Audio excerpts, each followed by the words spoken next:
Baik, Assalamualaikum warahmatullahi wabarakatuh. Perkenalkan, nama saya Ahmad Rafiq. Saya adalah pengajar seni budaya. Saya mendapatkan tugas untuk memberikan materi tentang pendidikan berkarakter. Tentu teman-teman sudah memahami apa itu pendidikan berkarakter. Karena pada prinsipnya karakter orang Indonesia itu sudah merupakan kekayaannya. Apa contohnya? Misalnya kita murah senyum, kita ramah. Itu adalah karakter orang Indonesia. Tapi kenapa sekarang masuk ke dalam kurikulum, masuk ke dalam pendidikan? Karena sudah mulai bergeser, sudah terjadi krisis moral, sudah terjadi krisis karakter, sudah hilang. Oleh karena itu, mari teman-teman kita coba lagi belajar untuk memiliki karakter-karakter luhur dari bangsa Indonesia itu sendiri. Pendidikan karakter adalah kita mengangkat kembali apa yang sudah ada di dalam kehidupan masyarakat Indonesia. Contohnya apa? Contohnya misalnya kita cium tangan, kita pamit, kita berikan senyum kepada orang tua, atau kita hormat kepada guru. Itu adalah karakter-karakter yang memang sudah ada di Indonesia. Nah, kemudian terjadi krisis moral. Apa saja krisis moral? Misalnya akibat pengaruh dari media sosial, ya kan, televisi, sehingga apa? Sehingga banyak pola pikir kita yang berubah. Ya, kita jadi orang yang merasa hak asasi kita punya total lebih, ya, kita lebih hebat dibandingkan orang lain. Itu yang salah. Contoh krisis moral itu adalah sebagai berikut. Misalnya pergaulan bebas, ya, pergaulan bebas. Banyak anak-anak, banyak teman-teman kita yang karena pengaruh pornografi, ya, pengaruh porno aksi, sehingga apa? Sehingga mereka berpola pikir seperti itu, berpola pikir yang mengerikan itu. Ya, padahal itu belum boleh. Artinya itu bukan menjadi konsumsi kita, tapi di media sosial itu bisa diakses sebegitu bebasnya, seluas-luasnya. Ya. Kemudian apa? Narkoba. Itu dimulai dari merokok pertamanya sebenarnya. Dari merokok, kita merokok, yang akhirnya kita mau mencoba yang lain, ya. Sinte misalnya, ya kan? Kemudian ganja, ya. Ngebak, ya, bahasanya, ya kan. Kemudian apa? Sabu, etep, wah segala macam lah istilahnya, ya kan. Itu akibat apa? Akibat dari diri kita yang meletup-letup, emosi kita yang meletup-letup, emosi kalian yang meletup-letup, yang ingin mencoba, tapi tidak terfiltrasi atau terfilter, tersaring. Ya. Nah, kemudian apa?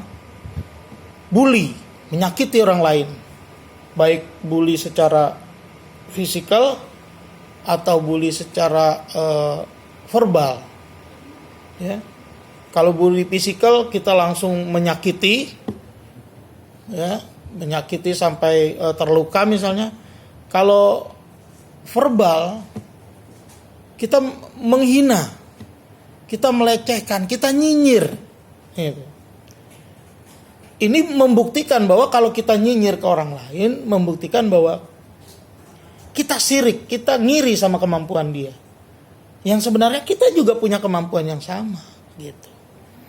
Dan ingat, kalaupun kita tidak punya kemampuan yang sama, anggaplah itu sebuah perbedaan, dan perbedaan itu jadi kekayaan.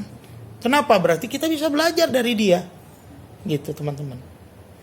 Ya, kemudian apa lagi? Hal yang paling sederhana yang terjadi di sekolah, apa coba? Nyontek.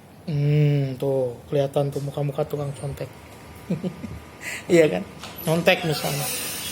itu juga bisa berakibat fatal, ya.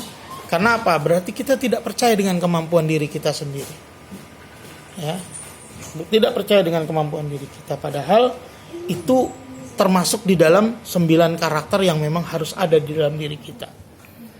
Nah, kemudian ketika kita mengalami kemerosotan moral atau krisis moral tadi, maka semua itu diakibatkan karena kita kurang pengetahuan, knowledge kita kurang terhadap apa? Terhadap kebaikan. Atau kita bahkan menutup diri dari kebaikan itu. Ya, karena kita memiliki kemampuan atau pengetahuan tentang kebaikan, maka kita terdorong keinginan kita untuk berbuat baik. Dan akhirnya fisikal kita melakukan perbuatan baik itu. Jadi semua dari hati dan pikiran dulu. Dari pengetahuan dulu. Ya. Nah, untuk itu Undang-Undang Sistem Pendidikan Nasional dari tahun 2003 dulu sudah memiliki tujuan pendidikan nasional yang berbunyi mengembangkan potensi peserta didik untuk kecerdasan, kepribadian, dan akhlak mulia. Itu ya. Jadi semua itu sudah tercantum di dalamnya. Nah, kemudian 9 pilar tadi apa saja? Cinta Tuhan, cinta kepada Tuhan, kemudian ciptaannya, lalu kemandirian dan kita bertanggung jawab, lalu ada kejujuran,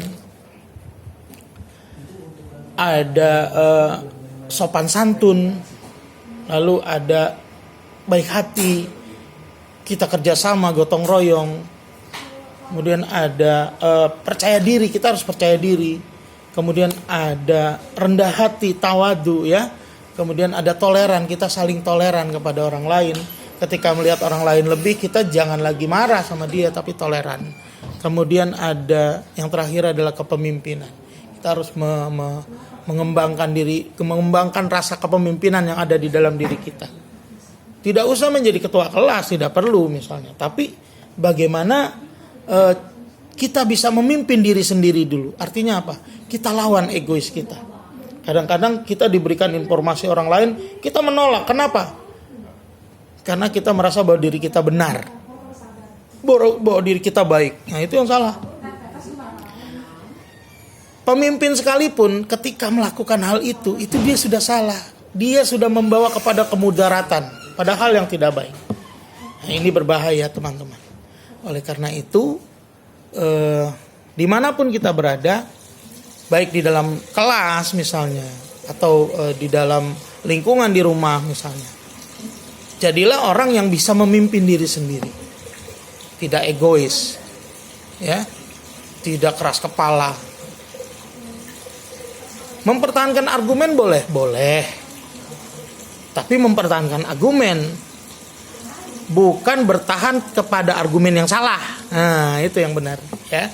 Jadi mempertahankan argumen boleh selama ada data, ya, selama ada bukti. Jangan langsung percaya omongan orang lain terus kemudian kita sakit hati. Nah, itu yang nggak boleh. Ya.